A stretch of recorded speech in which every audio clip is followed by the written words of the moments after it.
Welcome to Oklahoma Sports Scene, and hello again, everyone. I'm Chris Lincoln here at the Wee Street Ice Center, Tulsa's big entertainment center with a great Puck's restaurant and bar here. Come out and enjoy it. Let's take a look at the show lineup for this week. Berry Tramel, 46-year veteran of Oklahoma journalism, sports columnist. Berry Tramel has recently moved his work to Tulsa, Oklahoma. He's now on the staff of the Tulsa World. You'll enjoy some of his stories, some of his memories that go back a long ways in Oklahoma sports. Coach Marvin Jones, our Oilers football coach, has a smile on his face. He'll have a big victory on Saturday, making a run for the playoffs now. FC Tulsa side coach Mario Sanchez will be here. They're coming off a victory at One Oak Field. Also on today's show, University of Tulsa's all-time winningest coach, their tennis director, Vince Westbrook. Just completing his 33rd season, he'll be here with two of his latest national championship trophies. But first, we begin with our Tulsa World Hot Topics. Bryson DeChambeau won his second U.S. Open Golf Championship over the weekend with a par putt on the final hole and a one-shot win over Ireland's Rory McIlroy. But it seemed the real winner of golf's third major was the tough Pinehurst No. 2 course in North Carolina.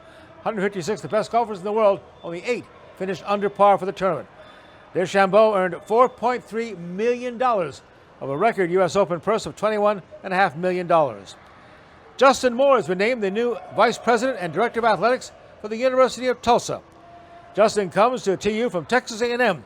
Recently, the Aggies' Executive Deputy Athletic Director and their Chief Operating Officer. His administrative career in College Station started back in 2002. Justin Moore begins his duties at TU on July 8th, replacing the recently retired Rick Dixon. The Big 12 Conference looking for a multi-million-dollar deal that would trademark the Big 12 sponsor's name for the conference. Even a bigger deal with private equity investment could bring in $800 million to $1 billion for the Big 12. Tulsa Drillers close out the first half of the Texas League baseball season this week with a 32-31 record. They're just 2.5 games out of first place. Now they're on the road for 6 games in Northwest Arkansas. Next homestand opens next Tuesday, One Oak Field, the 26th to the 30th against Amarillo, closing out the month of June. Tulsa Indoor Professional Football League team ended its 6-game losing streak this past Saturday night, beating Sioux Falls 55-41 in front of 13,745 fans at BLK. Oilers will play their final road game this Saturday, the 22nd, at Iowa, then come home for the final 3 games of the season. They'll host Green Bay on the 29th, then July 13th, Quad City, close out the regular season, Friday night, July 19th against Massachusetts. Coming up in the show, by the way, Oilers head football coach Marvin Jones joins us. FC Tulsa did a 4-game winless streak, won its first home match of the season, defeating San Antonio 2-1. And their head coach, Mario Sanchez, will be here to talk about FC Tulsa. Look forward to their season coming up with a lot of home games. Next, Berry Tramel, veteran sports columnist, now writing for the Tulsa World. Straight ahead.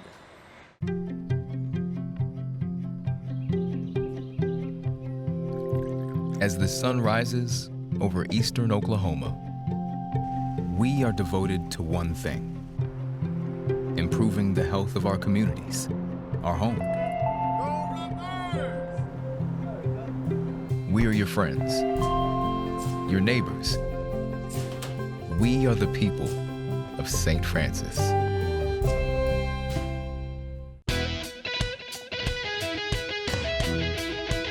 Winning action continues throughout the summer at Remington Park.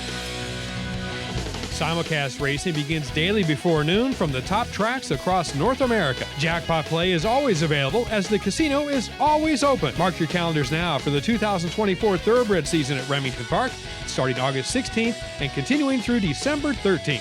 Winning racing and casino play every day at Remington Park. Our story, it lives in Tulsa, where the spirit of the past lives alongside us and urges us on toward a vibrant future. Because our story is still being written. It's the story of Tulsa, told by the journalists who live it and love it. Whether it's covering our rich history, bringing you the hidden gems of the food scene, or following the action in local sports. And here, in the Tulsa World, is where it comes to life.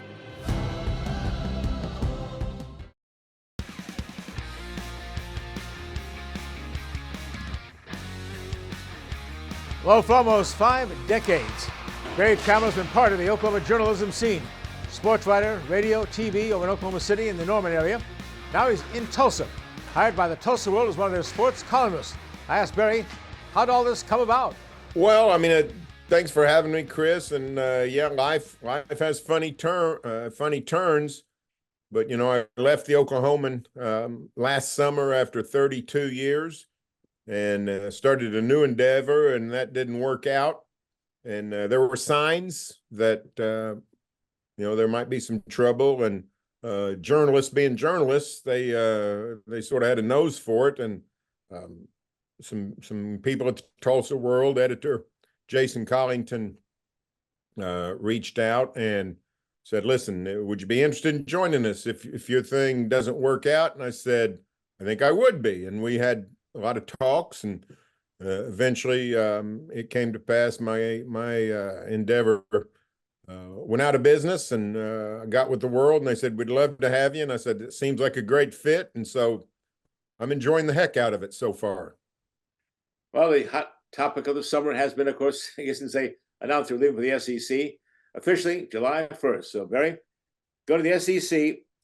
How will the Sooners fare, and what do you think of the going to the big SEC conference? Well, I mean, it's sort of inevitable. OU in this latest rendition of conference realignment, about every 10 years we have a sort of a massive movement. But OU and Texas leaving was the first block of this recent move. But if it hadn't been the Sooners and the Longhorns, it would have been someone else, probably the USC to the Big Ten. But just the economic pressures, some of the cultural forces in college athletics right now made it difficult for the Sooners and Longhorns to feel real stable from a financial standpoint. And by that, I mean, they've got more money than anybody else in the Big 12, but they're trying to keep up with with the Alabamas and the Georgias. So you can see why they did it for financial reasons. It's going to be financially prosperous for OU. How will it be athletically? How will it be competitively? That's what we don't know. Some sports, they're going to be fine. Basketball shouldn't be affected. Sooners have sort of struggled the last few years, but Big 12 is the best conference in America. So, the SEC is really tough too, but that shouldn't, the pressures that Porter Moser face really don't change. Softball is still going to be great. The real question becomes football, and that's the most important question for people. And on a long-term basis, Oklahoma should be fine. This is an 80-year tradition. In some ways, a 100-year tradition of preeminent Oklahoma football. The tradition, the support, the foundation, all those things are deeply rooted and in great shape. But on a short-term basis, you don't know. This Oklahoma program is not as strong as it was, say, when Bob Stoops stepped aside and handed Lincoln Riley a national title-worthy roster. So Brent Venables has to build back the talent base. There's signs that he's been doing that, but how ready will Oklahoma be in the SEC? We don't know until the games start in September. And the other thing is the SEC, for a lot of reasons that aren't personal, handed the Sooners a very difficult schedule. One of the toughest conference schedules you're likely to see, and that just the road games themselves, at Auburn, at Ole Miss, at Missouri, at LSU, home games with Tennessee and Alabama. The ESPN, about every month, the ESPN updates its top 25 rankings. The Sooners play 6 of the top 15 teams in ESPN's poll right now, in ESPN's rankings right now. That's an incredible assignment. Going to be difficult. We'll see how the Sooners do.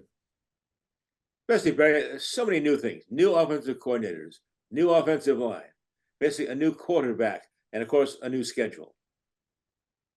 Yeah, and this, in many ways, is the start of a new era, not just the SEC part of it. When you talk about, Jeff Levy goes to Mississippi State as the head coach, Dylan Gabriel, the quarterback, who's a wonderful player, all Big 12 quarterback. Everybody's excited about Quinn Ewers at Texas. Dylan Gabriel was the all Big 12 quarterback in 2023. He's now at Oregon. The Sooners are setting sail with Jackson Arnold, and and a new coordinator in Seth Luttrell, new defensive coordinator in Zach Alley, as Brent Venables, I think, is trying to make the transformation from being his own defensive coordinator, perhaps not in name, but in reality, to being more of a CEO type. That'll be a gradual change. But yeah, lots new. And you mentioned the offensive line, Chris. That's the big question. Totally revamped offensive line for the first time, and I don't know when, maybe since 2001. The Sooners are likely to be better on defense than they are on offense. And it's been a generation since that's been true. So you think about the Mike Leach years, and then you think, or Mike Leach year and the Mike Leach impact on Oklahoma, and Jason White and Sam Bradford and Josh Hype on all the amazing offense we've seen. Kyler Murray, Baker Mayfield, just one after another. This team is going to have to win in large part with defense, I think. So that's been a long time since we've seen an Oklahoma team like that. So get ready for something very, very interesting on Owen Field this year. Let's go to Stu on Oklahoma State. They've got a veteran team, it looks like, but a new Big 12, 16 teams in the Big 12. Well, Chris, think about it this way. The Big 12 is made up of half of the schools were not in the league a year ago today. Think about that. BYU, Central Florida, Houston, Cincinnati, they joined the Big 12 on July 1st, 2023. And now, here in 2 weeks or so, 8 of the 16 teams are literally brand new. West Virginia and TCU, which to us seems like just joined the Big 12, they're the old guard. There's 4 teams left from, well, if you count Colorado, there's 5 teams left from Big 8 days. But one of them's been gone now for a decade and coming back. There's only we got 7 original Big 12 members. That's all we've got. So it's a strange year. I have no idea who's going to be the best teams. You know, I'd rank for the world last week or so. I've ranked the top or every SEC game 1 through 128. Doing the same for the Big 12 this week. I have no idea who the best teams are going to be. Is it Utah? Is it Oklahoma State? Is it Kansas State? Is it Arizona? Is it Kansas? That's how upside down the Big 12 is. Kansas is among the favorites. So we just don't know, Chris. And I think it's going to be the most fun league in college football just because week to week, we have no idea what might happen or what could happen. And a kind of a milestone year for Coach Mike Gundy, his 20th season head coach at Oklahoma State. Hard to believe. You know, Mike Gundy is ranks number 2 on the major college football longevity scale at the same job. He's tied at number 2. If you want to be technical, he's number 3. He and Kyle Whittingham at Utah were hired about 13 days apart in December 04, January 05. And they're each starting their 20th year. The only coach with longer tenure is Iowa's Kirk Ferentz, who was hired a day or two after Bob Stoops was hired at OU. So Gundy is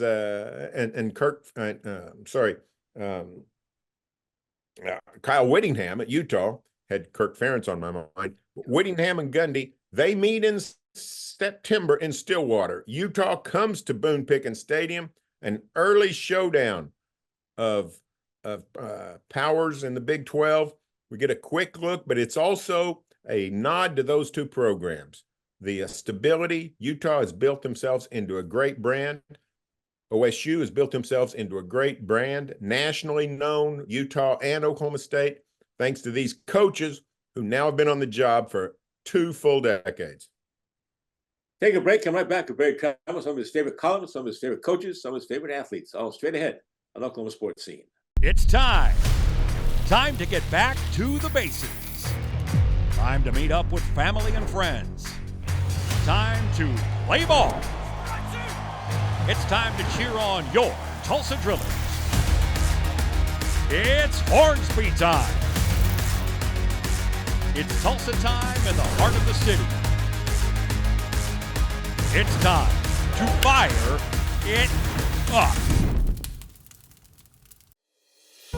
Founded in 1960, Ed Bashira's Formal Wear and Fine Clothing has been dressing gentlemen for over half a century. We are family owned and operated, offering premium brand tuxedos and accessories in our Tulsa store on South Harvard. Bashira's also does made-to-measure suits, sports coats, dress shirts, and slacks, and a top line of sportswear. We do tailoring on site to assure the perfect fit so you will look your very best for that special occasion. Ed Bashira's Formal Wear and Fine Clothing, an Oklahoma tradition. Are you ready for some hard-hitting indoor football action with the Tulsa Oilers? Saturday night, June 29th, 7:05 at the BOK Center. Let's rally behind the team as they take on the Green Bay Blizzard. The first 1,000 fans get a Tulsa Oilers bucket hat. That's right, a Tulsa Oilers bucket hat. Don't miss the action. Tickets are on sale now at TulsaOilersFootball.com. That's TulsaOilersFootball.com. Experience the fast-paced, helmet-hitting, pad-popping excitement of Tulsa Oilers indoor football. The Oklahoma Sports Hall of Fame, home of the Paycom Jim Thorpe Award, is a treasure trove of memorabilia honoring Oklahoma sports legends. For museum hours or to schedule a tour, go to oklahomasportshalloffame.org.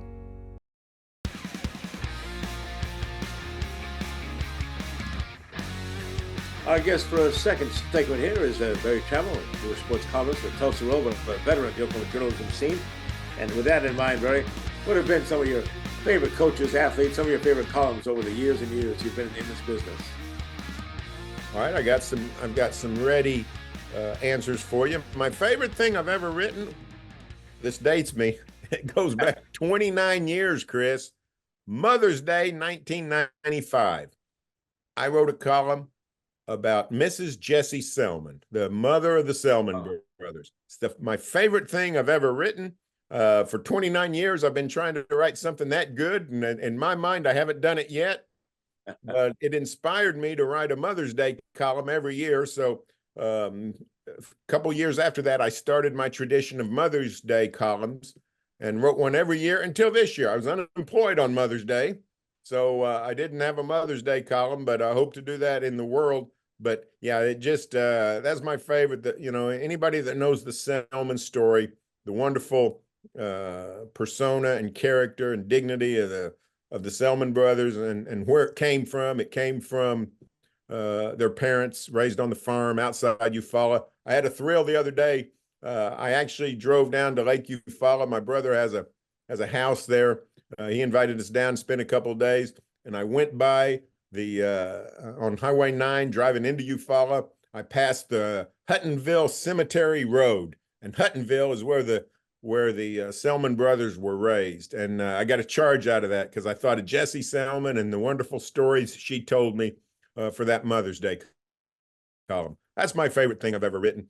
This also dates me. My favorite interview, or maybe my favorite person to ever cover, was actually Howard Schnellenberger. I know Howard is a buffoon in OU and state history. I know people don't think highly of him. His 1 year in Norman was a disaster. I'm not saying he was a good coach. I'm not saying he should have ever been the coach, but he was a blast to cover, Chris. He was always good with a quote. He was always ready with a story. He had no walls. He had no curtains. He wanted you at practice. He put out a depth chart every day. Howard Schnellenberger had few secrets. So it's such a difference from the culture of sports everywhere today, where they try to build walls, keep the media out. Howard Schnellenberger tried to build walls to keep the media in. So I enjoyed my one season covering Howard Schnellenberger, and I would say that's 1A and 1B is Eddie Sutton. Before I was a columnist, I spent 6 years as the OSU basketball beat writer, 91 through 97. The Big Country years, I was my first season on the beat was Big Country's freshman year. What an unbelievable run that was. Eddie was great to work with. He was a joy. and just great games, great feats, big countries. Half-court shot, Randy Rutherford's 45 points at Allen Fieldhouse, the Final Four, just unbelievable memories, unbelievable experience for a young rider. Well, the facilities wars never stop. Oklahoma just announced a billion-dollar project in Norman, including an 8,000-seat basketball arena. Oklahoma State, of course, has totally rebuilt themselves. Thank God bless T. Boone Pickens, but just seems like it continues and continues, Barry. I think it's got to slow. I know we never say that. We always say it's going to keep going. It's going to keep going. But I think we're going to shift a lot of our dollars, our tens and thousands of dollars, our millions of dollars. Right. It's going to shift to the players and not into brick and mortar. Yeah, right. We used to, for 30 years, 40 years, maybe 50 years, we spent all this money on grand practice facilities or dormitories or indoor training facilities and all these, which are very helpful and in many ways needed, but we spent them to show the athletes how much we cared about them. And we showed them, we built them to entice athletes to our schools. Now we're just going to pay them. And the money's got to come from somewhere. It's going to come from a lot of different places. But one of the places is it's going to have to just stop, siphoning all to brick and mortar. Couple of points on that. Brent Venables has been pretty adamant about a new OU football facility, a new OU headquarters for football, standalone, probably east of the stadium, $175 million project. I just don't know if you can do that in this day and age. If you've got $175 million to spend on football, I think I'd go buy some left tackles and wide receivers and cornerbacks and defensive tackles. I think that's what I'd do with that money. This year I think it was in April, I asked Kenny Gajewski, the OSU softball coach, done an unbelievable job. 5 straight trips to the Women's College World Series. He's got a nice little softball park, but they need something nicer and bigger. They could pack way more people into the stands. And he's been trying to get a new stadium built for several years. But I asked him, now that we've got NIL, now that we have college softball, college sports, free agency, Kenny, if you had $50 million to build a softball park, would you build it? Or would you spend it on players? And he said, I think I'd have to spend it on players. So I think we're entering a new world where the arms race, the building boom, it's going to have to slow down. Well, you also got on your beat now the University of Tulsa. Kevin Wilson, of course, the football coach here, and Rick Dixon just leaving as athletic director, just hired a new AD. But I always loved Rick Dixon. I was saying, Tulsa, with the smallest enrollment in all of Division I athletics, he said, we've always fought above our weight class. And that seems to be true of the Golden Hurricane. Yeah, and I had a great chat with Rick the other day. We wrote about some of the challenges facing all of sports, but particularly the group of 5, the mid-majors who are sort of shut out of the massive money. But on the other hand, the new college football playoff is guaranteeing one of those slots to a group of 5 member. And that is just wonderful news for somebody like Tulsa, which now can literally and accurately and truthfully say, hey, we've got a door. We've got an avenue to this massive stage. We saw Cincinnati crack that door and bust through it 3 years ago. So I think it's good for the American Conference. Now, lots of other challenges going on. I had a good interview the other day with Tim Pernetti, the new commissioner of the American. Very impressive guy. The American Conference is very resilient. They keep losing teams, losing prime schools to the Big 12, for instance. But the American has schools like Memphis and Tulane, which are considered playoff contenders this year. They've just added Army, so Army and Navy, both in the American Conference. The Black Knights of Army coming to Tulsa this very year. I think the date's October 5th. So lots to get excited about the University of Tulsa, but the challenges do remain.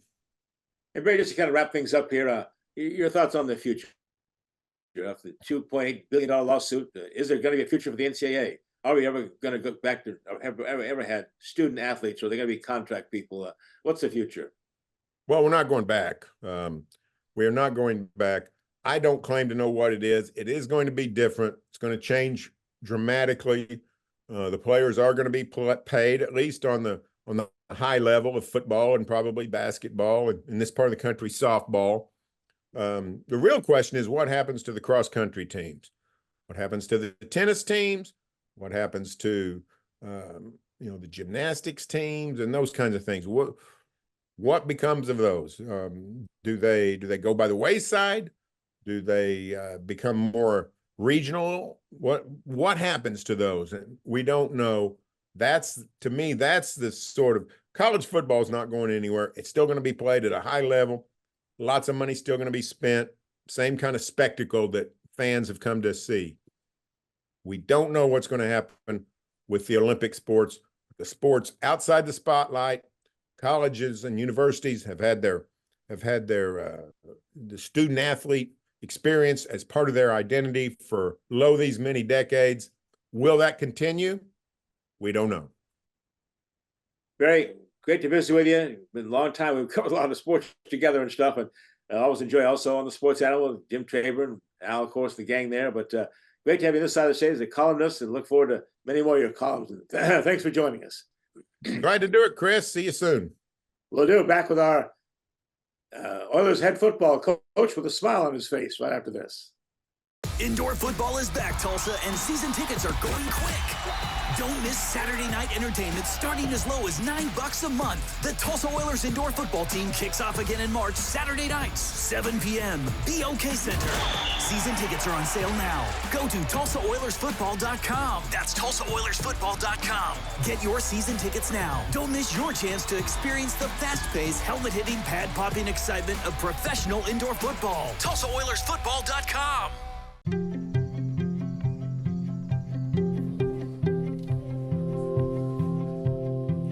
Around the clock, throughout eastern Oklahoma, we are devoted to one thing: improving the health of our communities, our home. We are your friends, your neighbors. We are the people of St. Francis.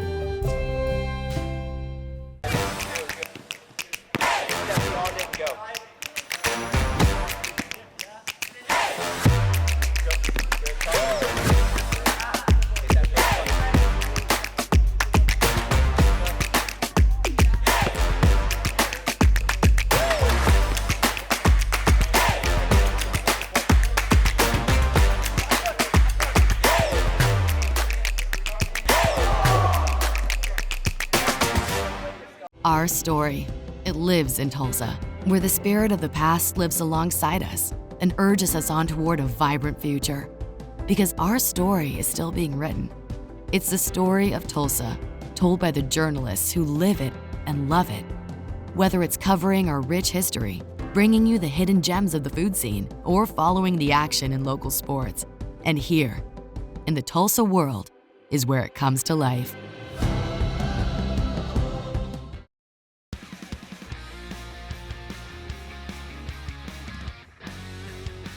And we're back on Oklahoma Sports Scene, the Lee Street Ice Center on the second floor with the head football coach, Tulsa Oilers. Let's see that smile, Coach. Yeah, smile. There you go. Finally, huh? Boy, that was a nice win the other day. Saturday. Oh, yes, definitely great. One that we definitely needed.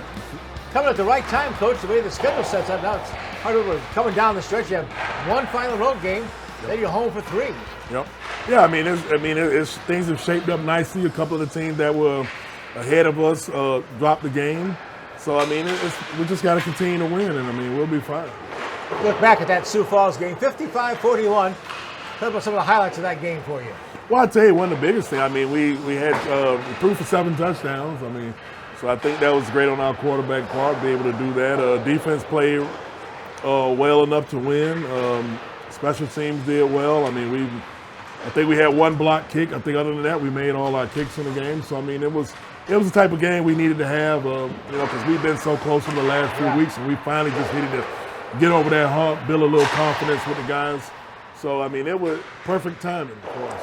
Yeah, I saw that you had that losing streak going, but we were close. We lost one by 2 points and one. Yeah. That was a tough one by 1 point in the final second on the road. Yeah, it was definitely tough. And those sometimes when you lose those type of games, it's like, man, you've done everything right, Yeah.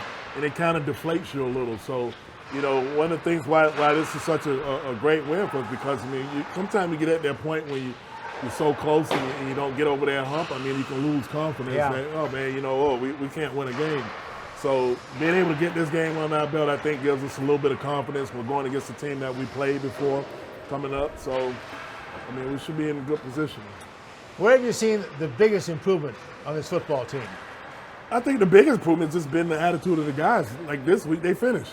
Yeah, we didn't get in any points where, I mean, hey, there was a time when we were leading by, 18 points, I believe, and then all of a sudden they cut the lead down to 9. Nobody got discouraged. Everybody just wanted to continue to fight and decided, hey, we're going to go out and finish the game. In the past, sometimes doubt has crept in sometime in the guys' minds. Like, oh, man, here we go again. But not this time. Guys stayed to the course, kept the pedal to the metal. Hard to believe the season's winding down now, and right now the Oilers are in 4th position for the final Indoor Pro Football League playoff spot. Just a game and a half out of that, and good thing is with the last 3 games of the season are at the BOK. Yeah, absolutely. Being at home has definitely been a tremendous help. I mean, we have a great crowd that show up every week and they show out. So, I mean, it's exciting for them. I mean, you can't, if you're going to create a storyline, man, it's the best one to have. Go on the road against a team we played before. And the thing is, the 2 teams that could possibly be ahead of the next 2 teams that we beat. So to have an opportunity to play each one of them, and that would just put us in a way better position. Last time we faced the Iowa Barnstormers, the opponent this weekend, was the second game of the season at the BOK, the home opener. We beat them 39-31. Yeah, well, that was a game we needed. We needed them all. But, they're a different team. Coach Moses has done a great job with their team. I mean, he's a good coach. I mean, and they've really come on the last few weeks. They won some tough games. I mean, they, beat Quad City on a missed field goal. But, one thing about those teams that we played them the first time, they're not going to be the same. I mean, they've gotten better since then. So we just got to continue to get better and close out our road games. Let's look at that final series of home games for the Oilers coming up on June the 29th. Green Bay Blizzard. They didn't treat us very well up in Green Bay. We owe them one here. Wow. Yeah, they, we had a little transition going on that week. Don't feel like we were prepared. I think it was one of those games I think we lost before we even, got on the bus. We had some little bit of adversity that week, but they're a team that they're on fire right now. I mean, they beat some people handsomely by some big points. So, I mean, I look forward to that, Then Quad City, they'll be coming here on the 13th of July. That's a team we beat up pretty good here, 72-59 back in April. Yeah. They're a better team. They won some games. They beat, had the opportunity to play against a really good team that they beat in the last couple of weeks. So, I mean, they've been close. I mean, I think in our East we have a lot of parity in our conference with about 3 or 4 teams. So, our thing is, the games that we got to win are guys that we've already beaten. So, I mean, we just had to go out. We just got to go out and play. We got to go out and play. First visit ever for the Massachusetts Pirates. It's been a long ways to lose that game 23-22, Coach. Oh, gosh. Yeah, we made a few mistakes in that game, and the thing is, they're a good team, very talented team. I mean, they've been a very talented team for many years, and they're a good team. They're a good, solid team. Hopefully, depending on how things shake out. I mean, to make that game, if we can make that game the most important game, the last game of the season, that would be tremendous. I mean, hey, what better storyline? Oh, exactly. Last game of the season where everything happens at home. That crowd Saturday night was just incredible, almost a record crowd, and those fans are really supporting this team. Yeah, the fans have been great. And like I always tell our guys, you play for the name on the front and on the back, and on the front is Tulsa Oilers. That comes first. Yeah. Well, it was an impressive victory, and people are excited about that. If you're looking forward now to the postseason, what are the opportunities there? When do we know about that? Just got to win, huh? Yeah, you just got to win. The way it shapes up right now, Green Bay is already clinched, so they'd be number 1 right now in the thing. So, I mean, you got 1, and you probably have, Frisco which would probably be in the number two team at the time, and then 3 and 4 are right now still up for grabs. Now, is there a home game in there somewhere in the playoffs? Probably not the first Well, round, but that's the last game. Yeah, our last regular season game. Let's Wow. make that the playoff game. I like that one, Coach. That's right. What do you have planned for the off season, Coach? What are you going to be doing now? More recruiting, or? Well, for me, in all season, just recruiting. Then Yeah. I'll make my way back to Tallahassee and check out my son down there who transferred from University of Georgia to Florida State now. What is it? Be junior? He'll be a junior. Gosh. Yeah, he's going to his junior season. That's quite a trip. Georgia to Florida State, son. Boy, it's high level football down there, Coach. Man. He's excited. I'm excited for him to be in Tallahassee finally, and I think he's do some great things. They're really high up on him. I mean, if he has a great season, the sky's the limit for the kid. I love seeing Marvin Jones smile. And it's been a tough season during the stretch there, but great win Saturday night. Let's get this one in Iowa, come home and finish it up there, Coach. Get to the playoffs. Yeah, it'll be a great storyline. I'd love to see you again and get back on and get some more victories. We'll Thanks, call it Coach. Victory Mondays, baby. That's right. Appreciate it, buddy. Good, thank Marvin you. Jones, the Tulsa Oilers, our indoor professional football league team. We have more football coming up. It's soccer.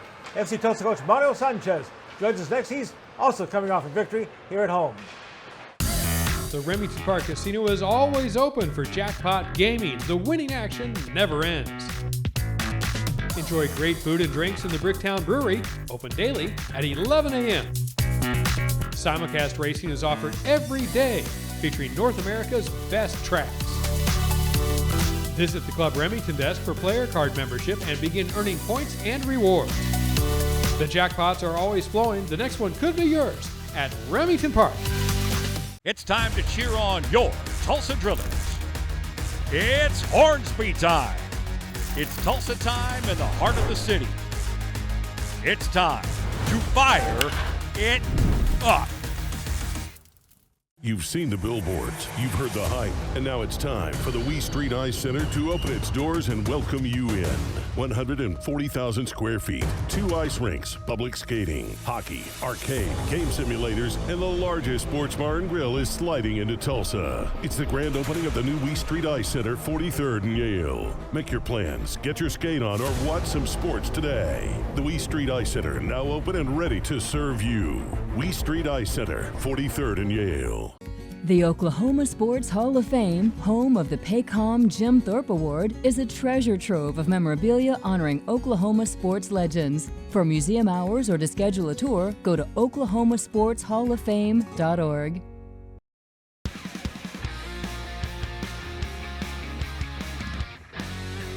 Our FC Tulsa Soccer Club is celebrating a victory and having had a bit of a break right now, so we're finally able to grab their head coach, Mario Sanchez, their first-year head coach here. Mario, great win, great result at 1-0 the other night. Yeah, it was huge. We needed it for a lot of reasons. Get the first home win, but most importantly, it was a complete game from start to finish, which as a coach I love to see. Yes. We knew it'd be a year of growth, but again, overall, it was leading up to it. It was a good week of practice, and to get the result was huge. We tape our shows on Monday. This club has a match on Wednesday night. We'll have this show on right after that with Miami FC. Then on the 22nd, Sacramento Republic FC. So busy week here for you. Yeah, we had like a little 10-day break, and now we got 2 games in 5 days. So it'll be a good challenge. Miami is similar to us, going through a lot of change, a lot of new players, new coach. So that's going to be a unique challenge. And then Sacramento's one of the best teams in the league, so that'll be a completely different challenge. Well, this side, by the way, has been so close so many times.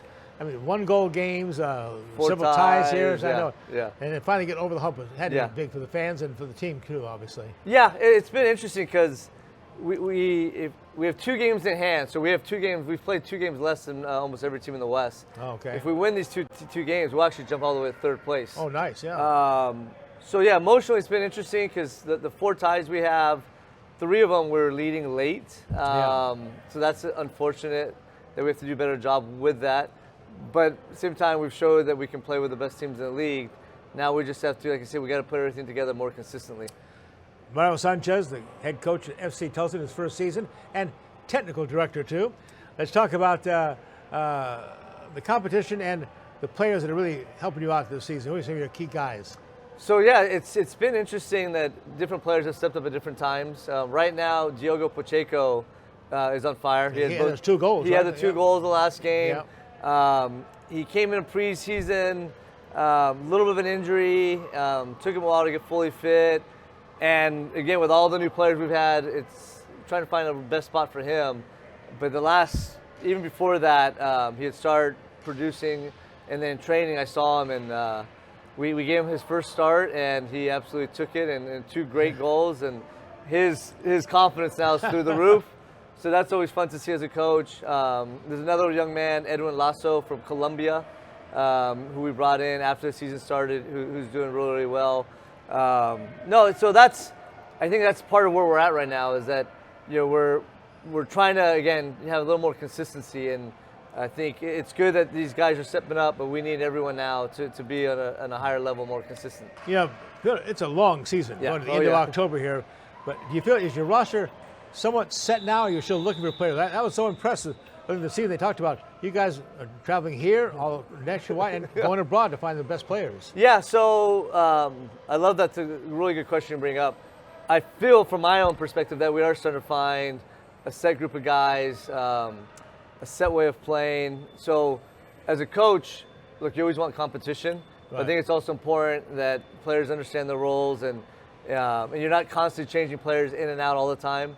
So really, it is starting to settle down. We had a few injuries to a couple starters that guys are still coming back. So I'm looking, like you say, it's a long season. I've been saying this from day one. What's most important is, for me, like from mid-August on, that we have to find our stride. Historically in this league, that's really when teams kind of put together who they are and how to make that run going into the playoffs.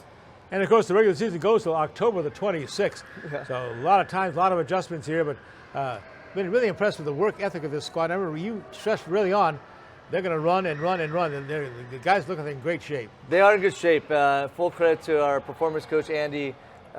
We track everything, all the data. We have GPS units that the players wear. Yeah. So we actually now have enough data to have a good feeling for if they hit certain running metrics, that we're probably going to get a result. So, which is great. Wow. So now that we know that, we can point to it and build our squad around that. Your impressions of the FC Tulsa soccer fans here? Oh, it's been, look, one thing I can say, they're great people.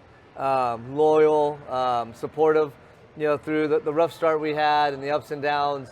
They've been right there with us. The crowds they've been great. Yeah. I know from an ownership, they're really happy with the attendance we're getting. Good. Yeah. One thing I promised would be exciting, and I think the games at home are a little too exciting in the sense. So I wish we could get some nice early leads and a calm finish to games, but the end of games have always been really exciting. So no, I've loved it. I'm looking forward to, we had a lot of road games early on, a lot of travel, so it'd be nice to have a little homestand. I love the way your players interact with the crowd after the game. You can tell they enjoy that. They enjoy spending time with the fans, signing autographs. They sign a lot of strange stuff after the matches. Yeah, look, it's important for us to be part of the community and to give back, and that's one thing that's special about our league, and that the fans afterwards, they can go on the field and get autographs with the kids. And I've had so many kids come up to me afterwards and say, I want to play for FC Tulsa when I'm older. Oh, nice. Yeah, so that's a really nice feeling. A lot of community work and a lot of clinics as well from FC Tulsa. Yeah, especially right now in the busy summer months. We got a lot of camps and clinics going on for every level, from recreation to all the way through your youth player that maybe one day wants to play for FC Tulsa or in college. So I think it's important that we offer a variety of levels for all the kids. Of course, they had a good following here for Oral Roberts, for Tulsa, and a pretty good level of soccer here in the universities. Oh, it's been great. I mean, I'm really good friends with the coaches at both universities. I have 20 years experience in the college game, so I respect what they're doing, and the last few years have been really good. Oral Roberts, last year top 25 team, which was great to see. And for me on my end, like when the fall starts, college soccer, I get to go out and watch games and also recruit. June 22nd, Saturday night, 7:30. Be there at One Oak Field as they take on Sacramento FC, and keep this thing rolling, Coach. Oh, that's my plan. Mario Sanchez, our first-year soccer coach for FC Tulsa. Coach, we're going to have a special guest on right after this, the winningest coach in the University of Tulsa athletic history. It's our tennis coach, Vince Westbrook. Next. It's time. Time to get back to the basics. Time to meet up with family and friends. Time to play ball. It's time to cheer on your Tulsa Drillers. It's Hornsby time. It's Tulsa time in the heart of the city. It's time to fire it up. Founded in 1960, Ed Bashira's Formal Wear and Fine Clothing has been dressing gentlemen for over half a century. We are family owned and operated, offering premium brand tuxedos and accessories in our Tulsa store on South Harvard. Bashira's also does made-to-measure suits, sports coats, dress shirts, and slacks, and a top line of sportswear. We do tailoring on site to assure the perfect fit so you will look your very best for that special occasion. Ed Bashira's Formal Wear and Fine Clothing, an Oklahoma tradition.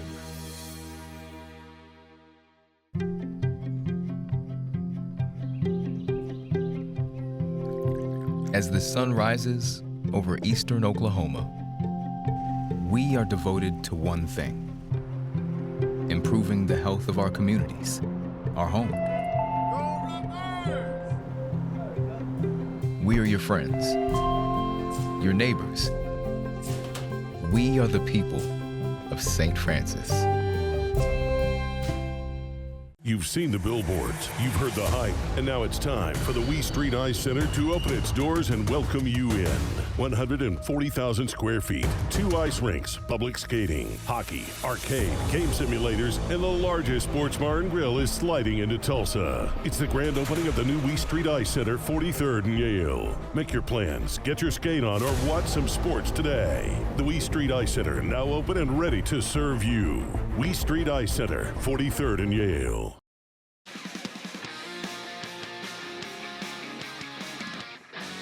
Well, we're very proud to welcome in the winningest coach in the history of University of Tulsa Athletics. Good friend, the director of tennis, guy just won 2 national championships.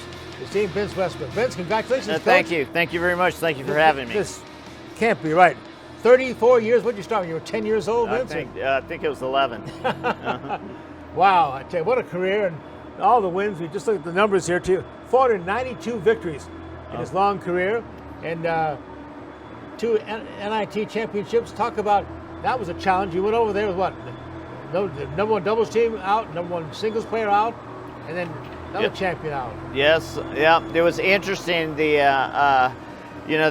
is the second year of the NIT, so we took the men's team, and then Dean took the women's team, and we played in a lot of heat and humidity a few weeks before that, and it was a war of attrition down there, and we were fortunate enough on the men's side we beat some schools that we were supposed to beat, and the women came through a tough road. They beat Wyoming, they beat West Virginia, and they beat Colorado in the finals. Wow. So I mean, it was an accomplishment for both programs, and anytime that you can get to postseason and go through those draws, it's really a bonus for our program and for our student athletes to experience that. NIT championships in Bradenton, Florida. Yes. A lot of heat and humidity, huh? Oh, yes. And we were at IMG, and it'd been years since I'd been down there, but the facilities they have down there are awesome. And so it was a really great experience for all of us. Some of the other numbers I'm going to throw at you with Vince Westbrook here. He has now 19 NCAA tournament appearances, 9 conference titles, and now, of course, the 2 NIT championships, and the only Oklahoma tennis coach probably in history as well who had a Grand Slam winner at the French Open. Talk about that, Vince. Yes, Marcelo and his partner, Marcelo Arevalo, won his 2nd French Open doubles title last week, and we're really proud of him. He played for us, it's going to be 8 years ago, and he's been very successful out there. I think his highest ranking has been 3 in the world. And it's a testament to our supporters that have come through here and the support that we get here in the city. That he started with a small scholarship, and then he got to go out on the circuit. And, you can see his earnings now, $3.5–4 million. So he's done an unbelievable job. Let's talk about the team you had this season, the men's team. Some of the key players. Well, we had our number 1 player was Pierce Rollins, and he was from Tulsa. He had graduated from Texas A&M. So he transferred in to finish his last COVID year. This is going to be the last year that you have the COVID year, where the kids had a extra year to get in. So he played number 1 for us. He qualified for the NCAA tournament, got as high as, I want to say, 32 in the country in doubles, and had a great career. And now he's going to be leaving college to go off on the circuit with 2 degrees, a degree from A&M and a degree from the University of Tulsa. And the women's side, you have Coach Hope, with that, of course. Yeah. Yes. Well, Dean Orford has been with me now. I think if I'm 34 years, he's been here 31 years. Wow, that's great. So we're kind of joined at the hip. Yes. But he's done a phenomenal job. His records are similar to mine, and he's helped us build this program into a national powerhouse. Your thoughts on the portal and on NIL and on this recent billion-dollar antitrust suit, the NCAA. What's the future look like, Vince, for the Olympic sports, as we call them? Well, I always want to be positive in promoting our sports, but we're really, as Olympic coaches, we're really nervous on what's going on out there. I sit on a lot of national committees, and we're already starting the planning phases of what happens if the Olympic sports get their funding cut or scholarships cut, because a lot of the planning is going on right now is how are we going to treat all the athletes the same? Yeah.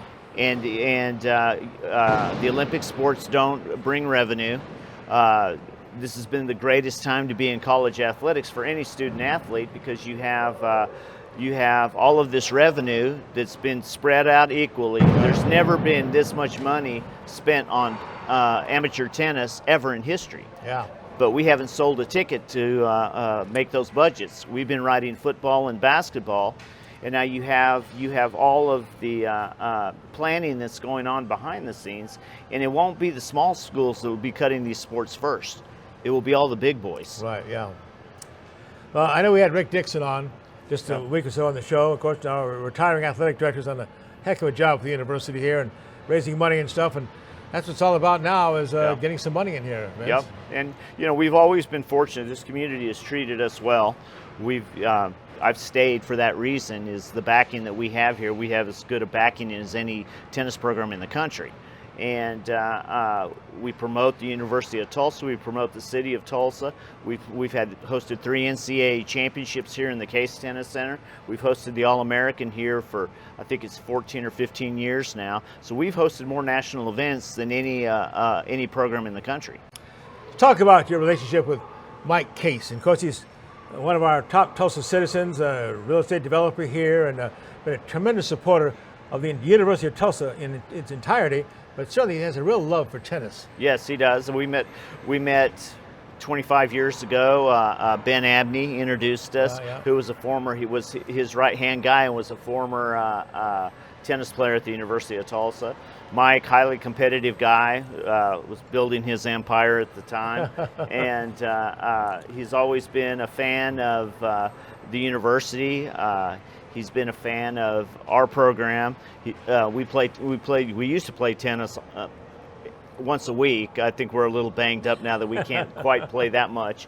But we play golf together, and he's been very instrumental. He's our, I don't want to mix him up, but he's our version of Boone Pickens. Sure. He was recruited, when he was recruited to make some of the contributions that he made. I saw an article that was written about him. He said, OSU had Boone Pickens, TU had Slim Pickens. Well, that Case Center, multi-million-dollar facility, you mentioned it's state-of-the-art. In fact, it received an honor as the very best in the country at one point. Yes. And all of the people that put that together, Mike Case, Bill Warren, we had Henry Zero at the time. A lot of the more prominent people in the state of Oklahoma backed this. Mike and Bill put them together, and the main deal was to attract the best venues in the country to come, so we can promote our city and promote our state. Vince, congratulations again on your incredible accomplishments, winning as coach in the University of Tulsa history. Thank you very much. 2 championships, the NIT, and of course, you can learn tennis from this guy too. Real quickly, what about your academies? Yes, we run our academies. We have 6 or 7, yeah, we have 6 pros. Christian Pensavalle runs that academy for us, all ages, all the way up to 5 years old, all the way up to 80. We've got them playing all the time, so yes. And his wife, Mary, was with the Ice Capades at one point, right? That's what she tells me. Very impressive. With Yes. the Wee Street Ice Center here. She likes the ice here, too. Yes, she does. Very impressive facility. We want to get you back with Mike Key sometime, talk about his great impact on TU and on your life, too. Quite a story. Yes, thank you very much. Vince Westbrook, right back with a wrap-up of Oklahoma Sports Scene for this week. Stay with us. Winning action continues throughout the summer at Remington Park. Simulcast racing begins daily before noon from the top tracks across North America. Jackpot play is always available as the casino is always open. Mark your calendars now for the 2024 Thoroughbred season at Remington Park, starting August 16th and continuing through December 13th. Winning racing and casino play every day at Remington Park. You've seen the billboards, you've heard the hype, and now it's time for the Wee Street Ice Center to open its doors and welcome you in. 140,000 square feet, 2 ice rinks, public skating, hockey, arcade, game simulators, and the largest sports bar and grill is sliding into Tulsa. It's the grand opening of the new Wee Street Ice Center, 43rd and Yale. Make your plans, get your skate on, or watch some sports today. The Wee Street Ice Center, now open and ready to serve you. Wee Street Ice Center, 43rd and Yale. It's time. Time to get back to the basics. Time to meet up with family and friends. Time to play ball. It's time to cheer on your Tulsa Drillers. It's Hornsby time. It's Tulsa time in the heart of the city. It's time to fire it up. Our story, it lives in Tulsa, where the spirit of the past lives alongside us and urges us on toward a vibrant future. Because our story is still being written. It's the story of Tulsa, told by the journalists who live it and love it. Whether it's covering our rich history, bringing you the hidden gems of the food scene, or following the action in local sports. And here, in the Tulsa World, is where it comes to life.